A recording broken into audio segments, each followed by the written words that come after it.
જંબુસરના વલ્લભભાઈ રોહિત દ્વારા તેમના માતૃશ્રીની પુણ્યતિથિ નિમિત્તે વૃદ્ધોને ભોજન કરાવ્યું। જંબુસર શહેરના વલ્લભભાઈ રોહિત જેઓ ઈંટોના ભઠ્ઠાના વ્યવસાય સાથે સંકળાયેલા સમાજ અગ્રણી, રાજકીય ક્ષેત્રે પણ સેવાઓ આપી રહ્યા છે।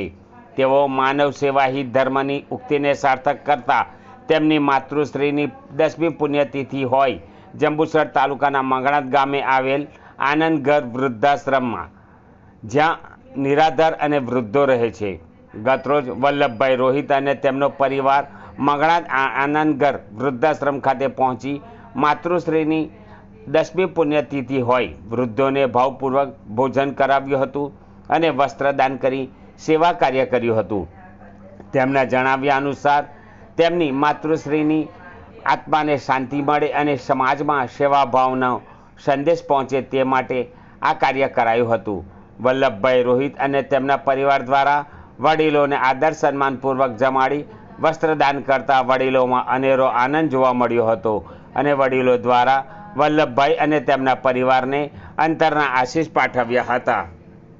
એક 10/3/2016ના દિવસે મારી મમ્મીશ્રીનું દેહાંત થતાં 10મી પુણ્યતિથિએ આજે અમે આનંદ વૃદ્ધાશ્રમમાં જે અમારા વડીલો છે, માતાઓ છે, એમને જમાડવા માટે આજે આવ્યા છે। 10 તારીખ એટલા માટે અહીંયા કોઈક ખાલી નહોતું, કોઈક ડોનર એમને મળી ગયેલા હતા। એ તારીખના લીધે આગળ અમે 13 તારીખનો આજે પ્રોગ્રામ રાખ્યો હતો। 13 તારીખે અમારું ફેમિલી તરફથી આ તમામ વૃદ્ધાશ્રમના જે વડીલો છે, માતાઓ છે, એમને ભોજન કરાવ્યું છે અને એમને કપડાનું બી દાન કર્યું છે। અને હું એક વડીલ તરીકે, એક યુવા તરીકે એક આહ્વાન કરવા માગીશ કે કોઈ મા બાપને વૃદ્ધાશ્રમની અંદર જવાની જરૂર ના પડે। આજના યુવાનોને તૈયાર થવાની જરૂર છે। પોતાના મા બાપની સેવા જેટલા ઘરે રહીને કરે એટલું વધારે વિશેષ છે। આ લતાબેને જે અહીંયા મંગણાતની અંદર આ મસ્ત એક આયોજન કર્યું છે તે ખરેખર જોરદાર છે, ધન્યવાદને પાત્ર છે।